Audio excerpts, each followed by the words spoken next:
When the girl returned home, she noticed something strange. Her mother was lying alone on the couch, disheveled and seemingly asleep. The girl thought nothing of it, so she simply covered her mother with a blanket to keep her warm. However, just as she turned to go upstairs to bed, a terrifying sight occurred.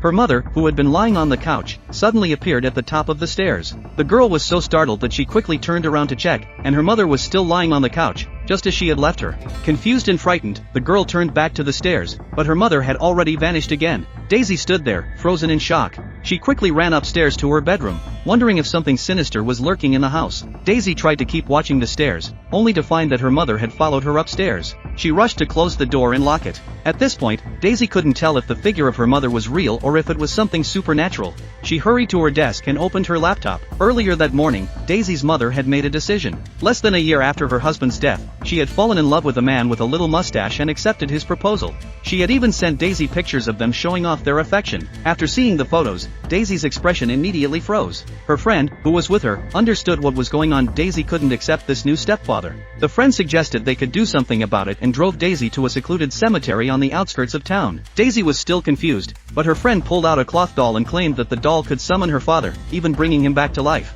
At first, Daisy didn't believe it, but given the reality of her mother's impending marriage, she reluctantly agreed to give it a try. According to her friend, in order to resurrect someone using the doll, they needed to find that person's grave and place the doll next to it. Then, they had to say a certain incantation to begin the process. Daisy was skeptical but went along with it, reading the words her friend instructed her to say. Pulang tak diantar.